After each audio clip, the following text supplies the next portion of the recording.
Hello everyone and welcome back to the Outdoor Channel. We have our Lund boat behind us and we have a boatload of Humminbird products we're going to go over today. And yes, sorry for the dad joke. This is going to include a 4th gen Helix 8 and we're going to go ahead and network this into the rest of the boat. We currently have a Helix 15 up there at the helm. Not sure if the camera is going to pick it up there, as well as a Minn Kota Altera there at the bow. We're going to install this unit at the bow, and you can see we have all of the required networking cables and accessories to wire all this up. So the video is going to come in a few different parts. We're going to do the actual install of the Helix 8 in the first part, and then come back and wire it all in here in the second part. So stay tuned.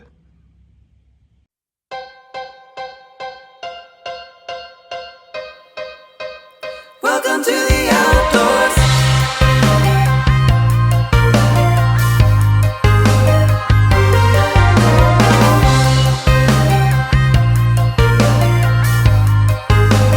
Welcome to the outdoors.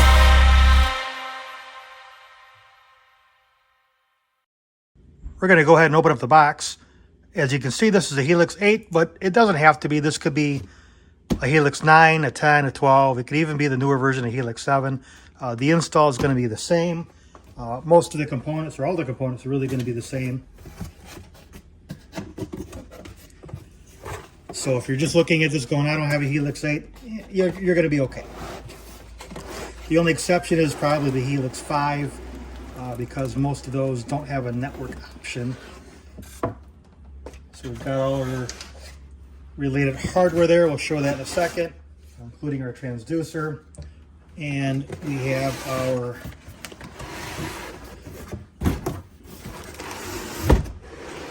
unit here. Let me get the box out of the way. Some literature. And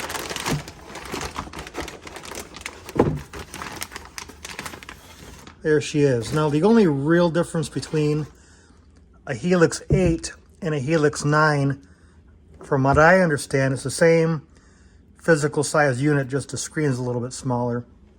But otherwise the same, has the same 3 memory buttons on here, the same menu controls, and same place here to put any Navionics or Lake Master chips or memory chips. We'll get into that a little bit later in the video. So there's that. Moving over to the accessories, there's some physical mounting hardware. This is our transducer. We're going to talk about this a bit here in a little bit. The Gemba mount, power cord, and this looks like it's the connector here. We'll go over this in a little bit, where you can mount your power and your transducer network, whatever you have in here, you can mount it to or insert it here into the simple mount. And again, we'll show this here in a little bit. As far as the install, we're going to use this ram mount. This one's a C size, so we got a C ball and plate here, and a universal plate here. It'll work with our Humminbird Gemba bracket here. It'll mount something just like this. But you can see there's quite a few different hole slots here. Different sizes will work. If you got a Garmin or a Humminbird, that'll work on a lot of these as well. In addition to that, we've got this Ram Wrap 403U. This is a base. It's going to sit down here kind of like this. And it's elevated, as you can see, and it's got a hole that's right there. And it's really great because this has all of these different wires that we're going to use here in a little bit. And you can run the wires from the unit through the hole at the base, and it's a real nice clean install. One of the things I think the Helix 8 is missing is a cover, so I've gone ahead and I've gotten my own cover for this. The Helix 8 is kind of a tweener between the Helix 7 and the Helix 9, or at least the old Helix 7, because you either had a 7 that didn't quite have as much functionality, and he had a 9 that really had all of it, and he didn't have anything in between. So a little bit of an in-between price point, you had the Helix 8. And when you first put these on, they're rubber. You be careful because you can split these ends. Once they get settled in, they are nice and snug, but there you go. Like I said, it's the same size of the 8 and the 9, just the screen's a little smaller. So if you get a cover for the 9, it'll work also on the 8, just like you see here. Now, there is a small chance you could buy your Humminbird unit, and again, it could be a Lowrance, it could be a Garmin, whatever that is, and everything you need is right in the box, you're good to go. But there's a pretty good chance you're going to need a few things along the way, and it's nothing crazy. As an example, this is the power cord that comes with the unit. And if you're close to whatever your power source is going to be, this is about 6 foot of cable. You might be just fine, but if you're a little bit further than that, you may need to buy some additional wire to run to whatever your power source is going to be, and we're going to talk about that in a little bit. You're going to probably need to, or really I should say, you should absolutely add some kind of protection to your circuit. This is a inline fuse holder. They make different versions of this. Some are bigger like this, some are smaller. This is the document from this particular Helix 8, and it's got a fuse chart on there. This particular 8 takes a 5 amp fuse, but it's got a bunch of them listed here. And again, it could be this Helix, it could be a Solix, whatever it is, your documentation is going to tell you what kind of fuse you need. Now, there's a chance that maybe you don't need this. You're going to mount it to a existing fuse panel that has a fuse on there. Whatever that is, make sure that you protect your circuit, because if you bought one of these or you're looking to buy one of these, you already know that they're expensive. Depending on if you're using the supplied transducer or you're going to hook it up to, in my case, the Minn Kota, you may need an adapter. The new Minn Kotas have a Solix type of connection for the transducer on a unit. I need one that goes from a Solix to a Helix. I'll leave all these part numbers and descriptions in the description in the video below. You guys can check all that out. You may need some hardware. This unit comes with hardware like you see, but that's if I want to take this gamma mount and I want to just fix it to a surface like this. There's nothing here that's going to let you mount it to the RAM mount we showed you a moment ago. You're going to want to use stainless hardware, and you're going to want to use either a nylock nut or at a minimum, at least a locking washer. Okay, we are getting ready to do the actual install. We're going to mount this Helix unit here at the front of the boat. We're going to tie it into this Minn Kota Altera that's here. There's like 3, maybe 4 different places here at the front of the boat we can consider putting it. Each one has its own considerations, some pros and cons. We're going to go over those really, really quick. The first one's pretty obvious. It's right where I have this. Some are up here in the front of the bow. And some of the nice things about this is you have a lot of space and flexibility in where to put this and mount this. This is an aluminum boat, it's a Lund. But underneath this carpet and aluminum, there's actually a pretty large piece of, I think it's plywood. I mean, it's like 3/4 or an inch thick. It's got some meat on there. And therefore, mounting this is going to be reinforced. I'm not going to be worried about it tearing this up any.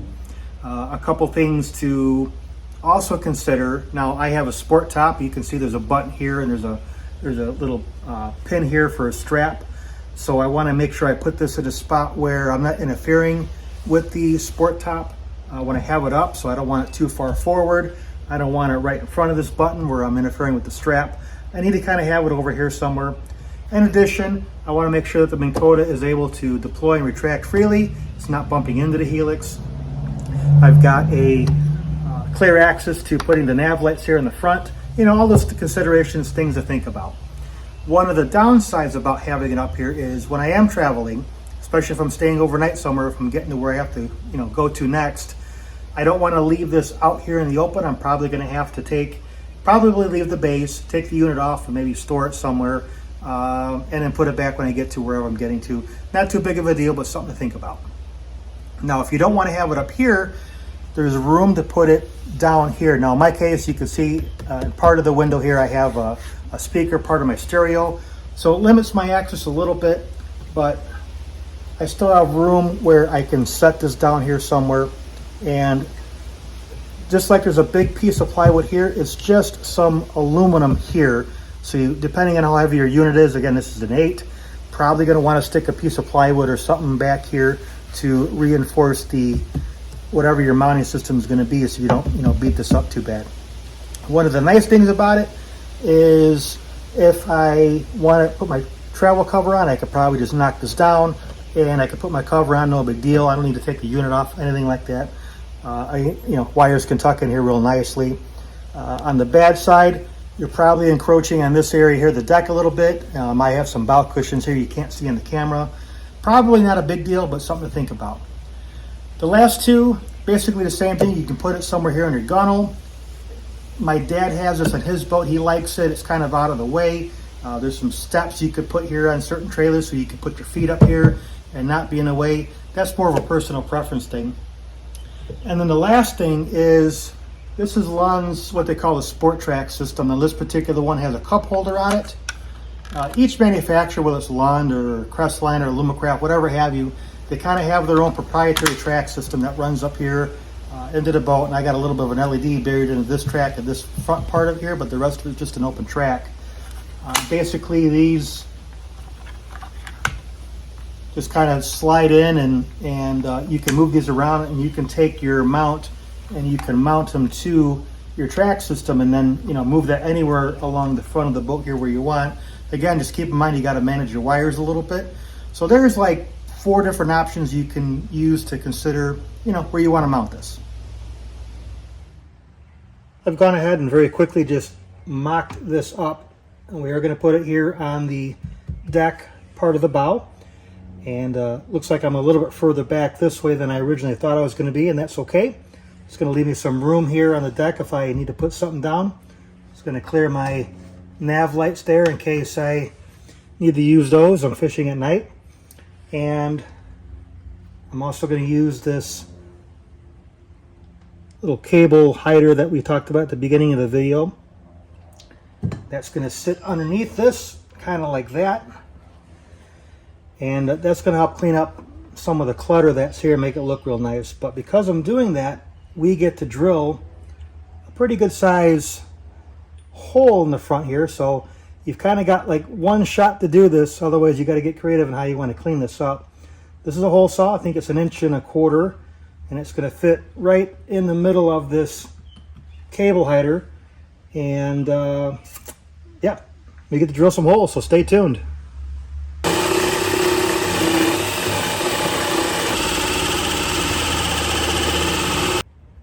And see, this is what I was talking about here. It's a pretty thick piece of wood they have underneath the deck here, which is good. It's going to support the weight of the unit very well. One of the things I found off camera, and I figured I'd come back and talk about it, is under here in this particular boat, there's a brace that runs right up to the nose of the bow and all the way back here towards the speaker. So I had to change my location here a little bit. My last boat didn't have it. This one happens to have it. Again, it just reinforces the front part of the bow here. And then once you have that hole drilled, as you saw a moment ago, to line this base up a little bit, I find that taking my hand up underneath here, finding that hole from the bottom side, I can find where the mounting points are for the base, and I can go ahead and move this around a little bit so that things are lined up, and I drill in the correct spots.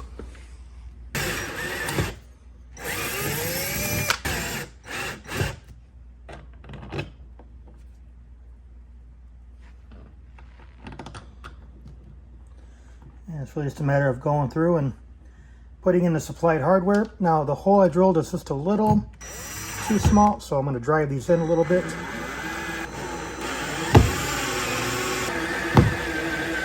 There is some nylock nuts and some washers we'll put underneath here, and that should finish that part there. Once you get this situated and reasonably cleaned up, wait to install your supplied hardware.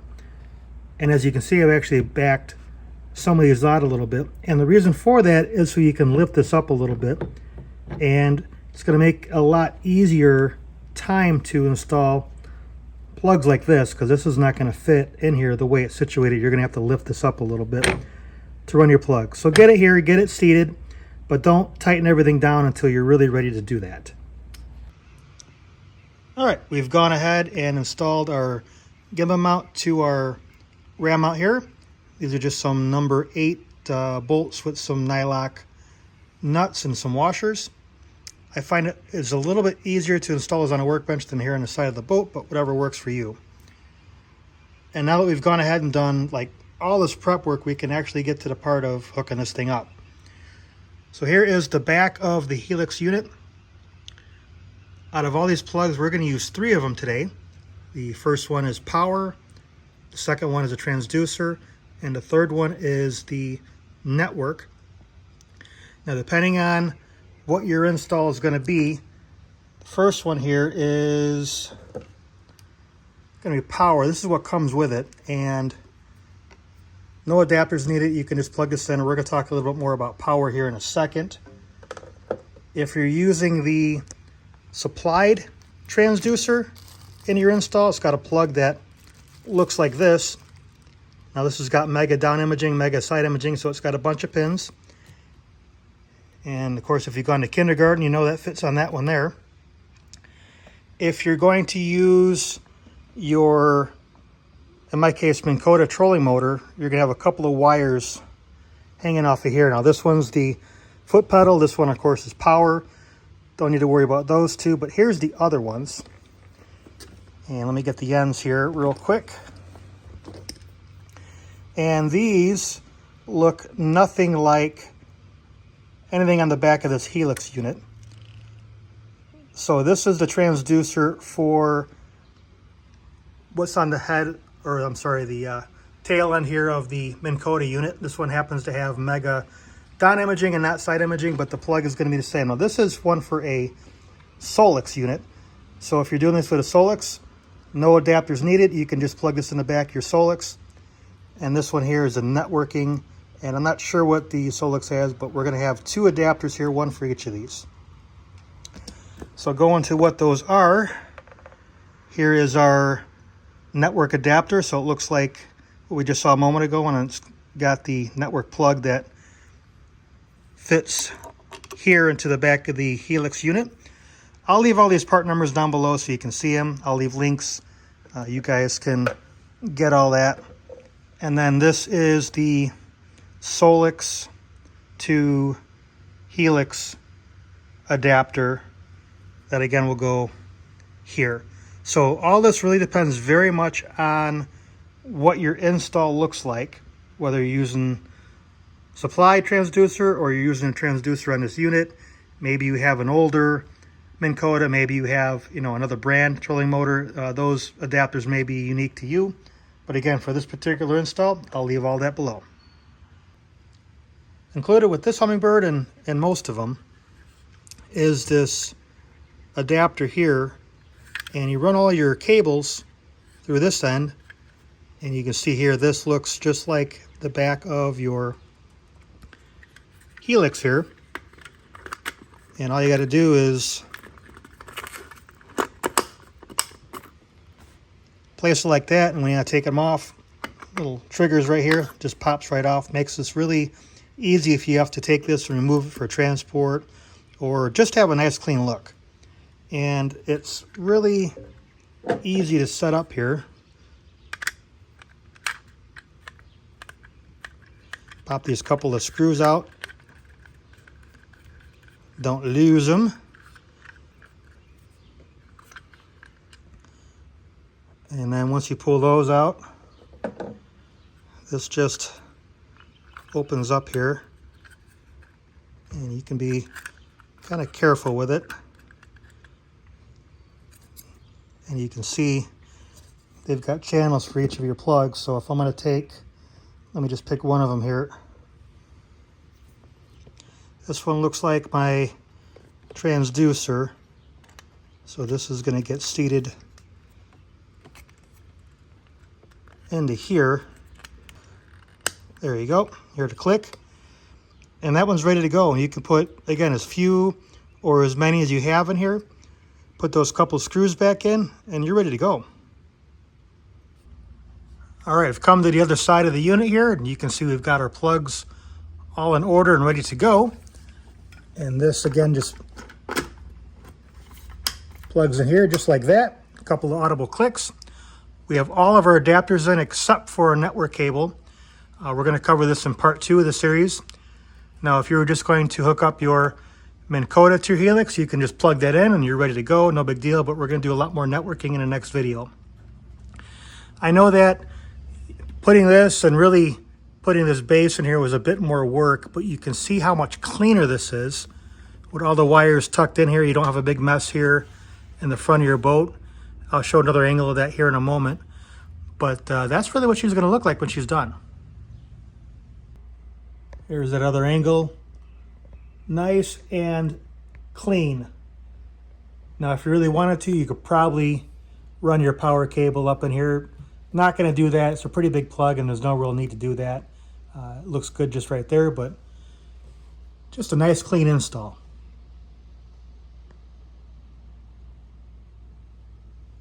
An optional nice touch is to use some of this wire loom, or sometimes it's called a cable manager or automotive wire protector. It goes by a few different names, but you guys get what this is. This one happens to be a mesh.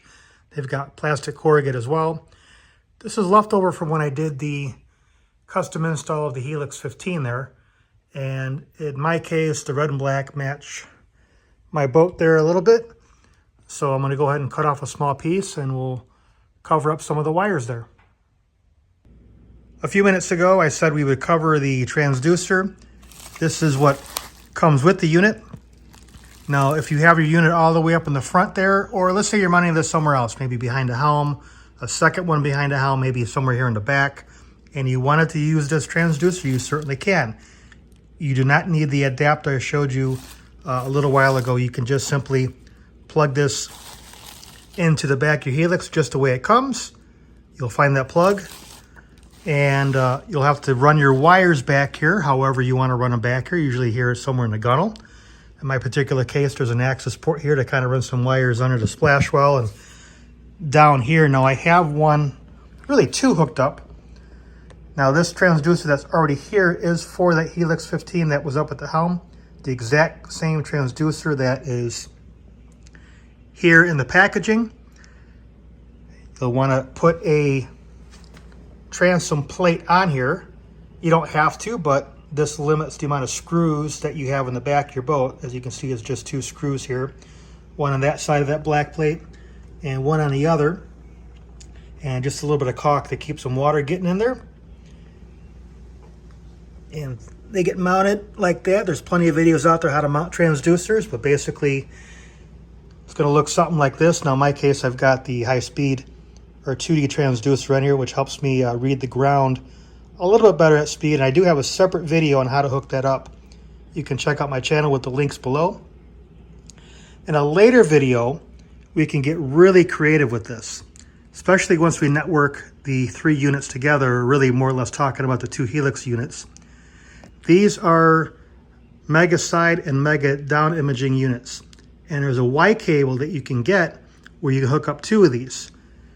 And what that means is you'll have one here on this side of the boat, on the starboard side, just like you see.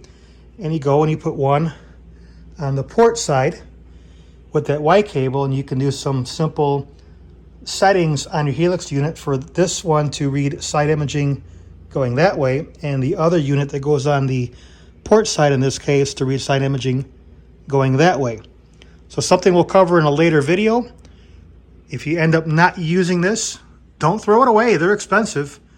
At the very least, hang on to it or sell it or do what we're talking about here. All right, next up we got to talk about power. Now this is the cord that comes with the unit, and it's pretty short, about 6 feet, which is why I'm having to reach all the way back here to show you guys on camera. So what you're most likely going to need, unless you got a tiller and you're hooking this up in the back, is a roll of wire. Now this is 12 gauge, just a little bit of an overkill, but I can use this in a few different spots. And if you're going directly to a battery, and most of us are, don't forget your inline fuse holder. Don't forget this step. This is really important because this fuse is what the fail point is. If something were to happen, the fuse will blow and not your really expensive electronics there in the back. So this is a larger version. There's a few different styles of these. What's nice about this, it's pretty easy to handle. We've got our 5 amp fuse in there we saw from the manual at the beginning of the video. It's got a nice cap on here. Keeps a lot of the moisture and stuff out of there so this doesn't get corroded. And just something that's really, really important. Don't forget this. For most of us, there's going to be about maybe 4 different options for hooking up power to your graph. Now, this is not unique to Humminbird. This is really any of the graphs. It could be Lowrance, it could be Garmin, you know, what have you. Some of the options are quick and easy. They work, but probably not the best. Some of them take a little bit more work and maybe a little bit more cost, but you'll be a lot happier with it.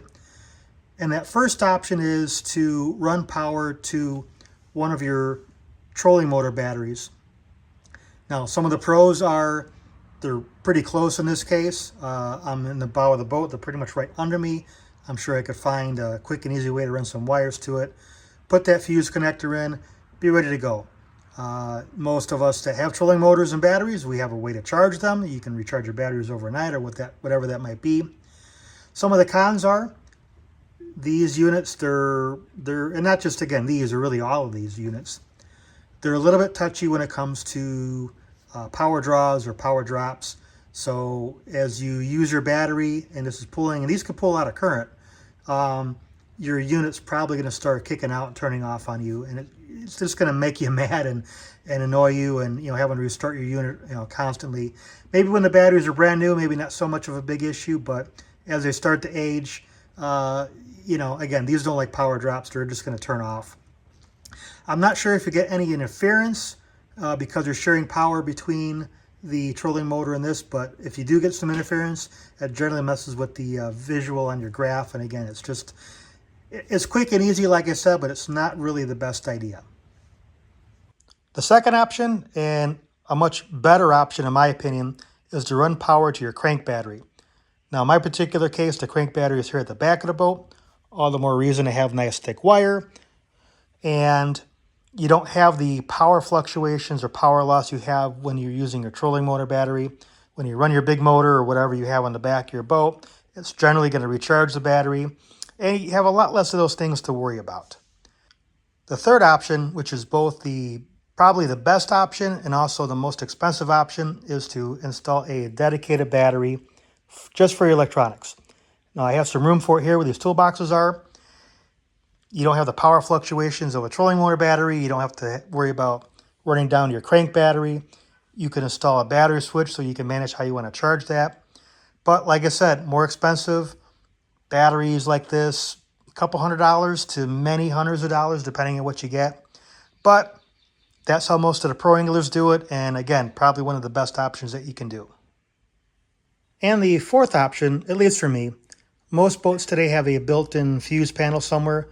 In my case, this is a console boat.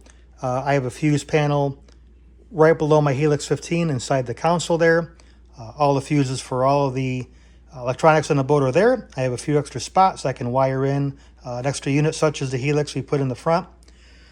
Some of the good things about it, there's already a fuse. You don't need to put in the inline fuse, although you certainly could if you wanted to. I have a master power switch there, if you can see that behind the steering wheel. So I have a way to turn everything on and everything off on the boat should I want to do it that way. On the bad side, and not too big of a deal, that fuse panel is hooked into the crank battery, so you are tapped into that power source. All right, so stay tuned for part 2 of the video. We're going to wire everything into that master power switch, and we're also going to mount our Ethernet switch, which is going to tie that Helix 15 that we just saw, the new Helix 8, and the Minn Kota all together so we can use all the features like follow the contour. In my case, I have an Altera, so we can deploy, we can retract, we can do all those things, and we'll have that video out very shortly.